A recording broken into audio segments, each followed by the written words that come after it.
Amigo oyente, reciba un afectuoso saludo. Bienvenido al canal de Germán Marchant Solís. Juan Carlos Ortiz. El discípulo. Parte 2. Los odres nuevos. Capítulo 19. Cambio de tradiciones. A los ancianos que están entre ustedes, les ruego esto. Cuiden como pastores el rebaño de Dios que está a su cargo, no por obligación ni por ambición de dinero, sino con afán de servir, como Dios quiere. Primera de Pedro 5, 1 y 2. Una vez que Dios empezó a renovarnos, fue necesario que cambiaran algunas de nuestras tradiciones. La democracia era una de las más poderosas. Comenzamos a ver que la iglesia primitiva no era muy democrática. Los apóstoles predicaban el reino de Dios, algo más bien teocrático. Dios les revelaba lo que quería que ellos hagan y enseñen. Ellos también nombraban ancianos sobre las iglesias, y los ancianos obedecían a los apóstoles. Las cartas de los apóstoles eran, y son consideradas hasta hoy, infalibles. Aquella era una iglesia gobernada por la cabeza, no por los pies. El poder manaba desde arriba hacia abajo. La democracia es desde abajo hacia arriba. No existe el mínimo indicio de que Pablo dijera: Timoteo, ¿sería posible que yo te interesara para que te ofrezcas voluntariamente para el ministerio? Nos gustaría muchísimo que te nos unieras, claro, si tú quieres. En Hechos 16:3, leemos: así que Pablo decidió llevárselo a Timoteo. Eso fue suficiente. Claro que Timoteo tenía la libertad de ir o no, pero si no iba, era por desobediencia. Adán y Eva tenían la facultad de decidir comer o no del fruto y decidieron comer, pero eso era desobediencia.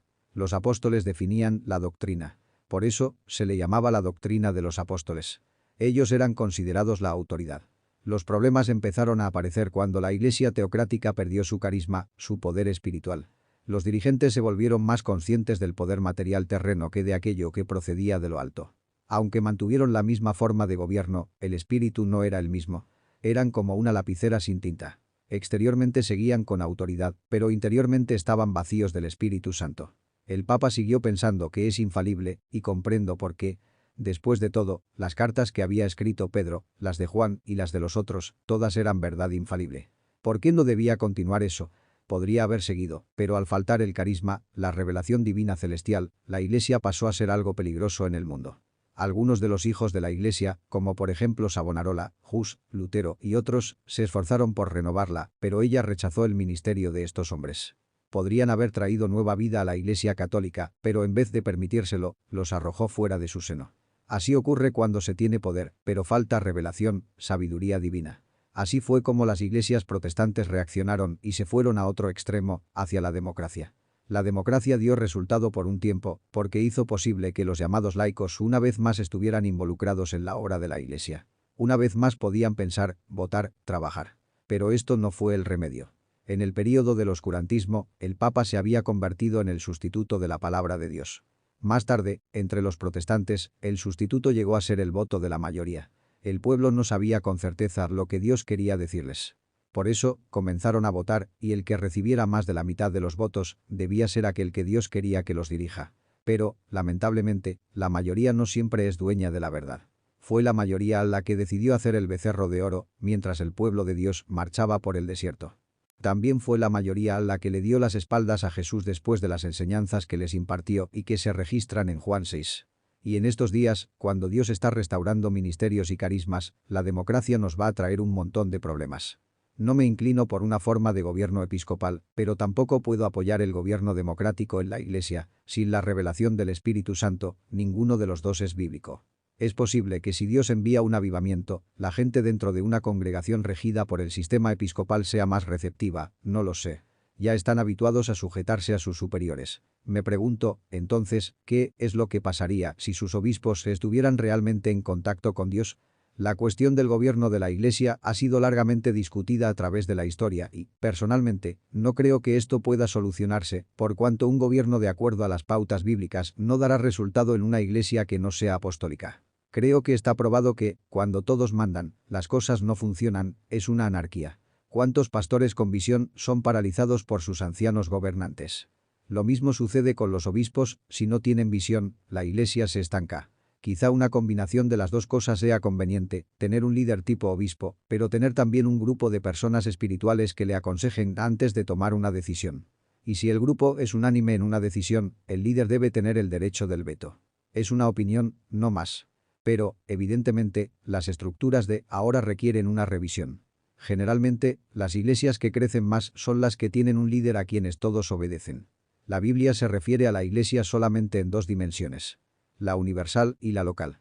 La iglesia universal es la iglesia en toda la faz de la tierra, mientras que la iglesia local es la iglesia de una cierta localidad, pueblo o ciudad. Sin embargo, desde los tiempos en que se inició la llamada iglesia protestante, hemos tenido una nueva clase de iglesia, que no es ni universal ni tampoco local. Es la denominación. Las denominaciones son más que locales, pero son menos que universales. Estas han tratado todo tipo de gobierno que uno pueda imaginarse, desde las más rígidas formas episcopales a la derecha, las presbiterianas en el centro y la congregacional a la izquierda. Y con todo, no ha sido posible hallar una solución. ¿Por qué? Porque no es posible poner repuestos Ford en un Chevrolet. Para el Chevy es necesario usar repuestos Chevrolet. Las denominaciones no son como fue la iglesia local en tiempos neotestamentarios, y por lo tanto, ninguna estructura de la iglesia de aquellos tiempos se puede aplicar a la iglesia protestante hoy. En una ocasión, visité Ecuador y vi las grandes y dulces bananas que crecen allí. Admirado pregunté: ¿sería posible llevar algunas de esas plantas a mi casa en Buenos Aires? Los plátanos o bananas en mi país son muy pequeños. Alguien me contestó: a decir verdad, no le serviría de mucho, porque en la Argentina hace demasiado frío para producir bananas tan grandes como estas. Para que dieran allá bananas de este tamaño, sería necesario que además de la planta se llevara nuestro suelo, nuestra lluvia, nuestra temperatura, es decir, tendría que llevar todo el Ecuador a su país. Lo mismo nos pasa a nosotros. Hicimos un viaje a la iglesia primitiva y descubrimos el bautismo en el Espíritu Santo, y tratamos de trasplantarlo a nuestra iglesia sin traer el mismo clima de obediencia a los apóstoles, de amor mutuo y de discipulado allí reinante. Por eso acabamos con resultados no mucho más grandes. El Espíritu Santo es el mismo de antes, pero ahora parece estar diluido en la desobediencia y en la falta de compromiso y de amor. No es posible contar con una forma de gobierno como en la iglesia primitiva, en donde los apóstoles no tengan la autoridad que da el poseer el poder del Espíritu Santo. Ellos llegaban a un lugar, imponían las manos, la gente se sanaba, efusionaba el Espíritu Santo, discernían espíritus, tenían palabra de sabiduría y ciencia, operaban el don de profecía, etc. Estos no necesitaban una credencial escrita de una denominación. Pablo dijo: si Dios quiere iré a visitarlos muy pronto, y ya veremos no solo cómo hablan, sino cuánto poder tienen esos presumidos. Porque el reino de Dios no es cuestión de palabras, sino de poder. 1 Corintios 4, 19 y 20. ¿Cómo podemos reconocer a los que dicen ser apóstoles y no lo son? Por las credenciales divinas, que son el poder, la virtud, el fruto del Espíritu Santo, no los hermosos sermones.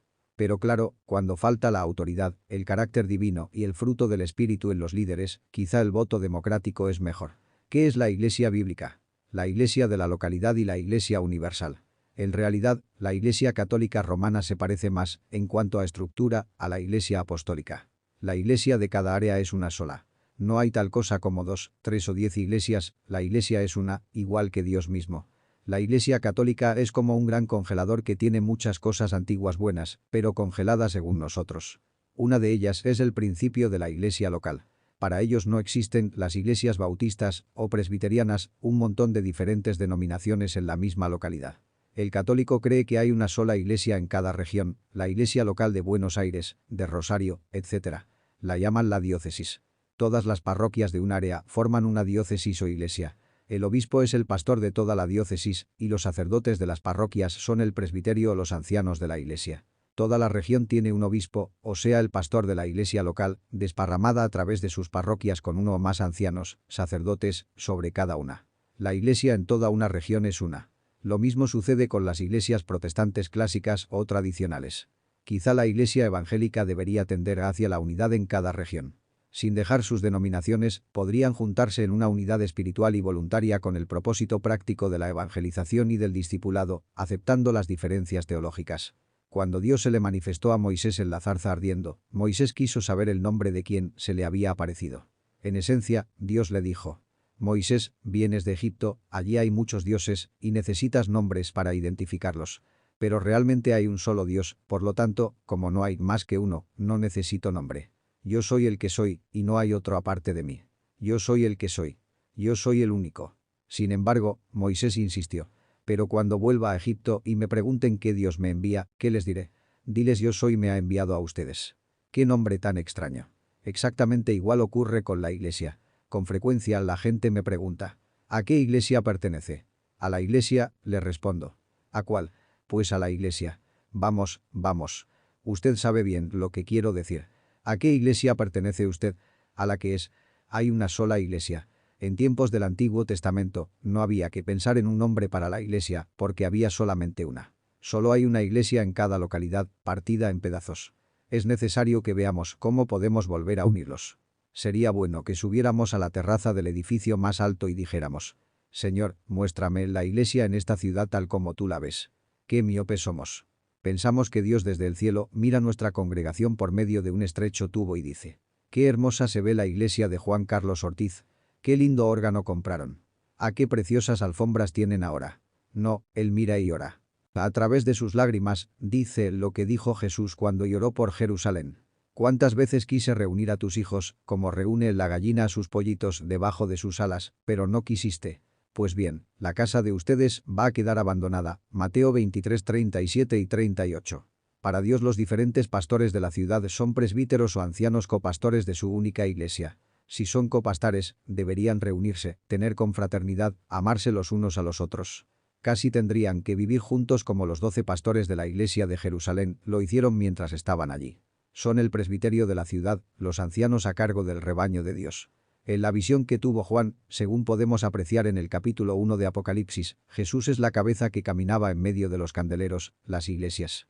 Una iglesia en cada localidad distinta. Su nombre era el nombre de la localidad, y se reunían por las casas y en cualquier lugar. La iglesia local era bastante independiente, pero también interdependiente, unida por el apóstol de la región. Por eso, podían adaptarse a las necesidades locales, de manera en que la iglesia de Jerusalén se desarrolló de una forma y la de Antioquía de otra. Ellas eran diferentes en teología, mucho más diferentes que la católica y la evangélica. Pero todos estaban bajo el señorío de Jesucristo a través de la dirección de los apóstoles y ancianos. El reino de Dios tiene que ser llevado a cada lugar, y las iglesias deben estar interrelacionadas espiritualmente. Aunque la iglesia de cristianos judíos y la de los gentiles tenían diferente teología, estas últimas ayudaban económicamente a las otras. Había interrelación sin necesidad de uniformidad. ¿Es este un concepto extraño para nosotros? ¿Una amenaza para nuestras tradiciones? Es cierto que no podemos terminar con las denominaciones mediante un chasquido de nuestros dedos. Sin embargo, no debemos permitir que esto nos impida discernir el verdadero cuerpo de Cristo en cada localidad y responder al deseo más caro de nuestro Señor: que sean uno. La santa tradición protestante no debe interponerse en el camino de nuestro crecimiento hasta llegar a la unidad de la fe y del conocimiento del Hijo de Dios, alma humanidad perfecta que se conforme a la plena estatura de Cristo, Efesios 4:13. Y para eso estamos los pastores. Efesios 4:11 al 16. Dios les bendice.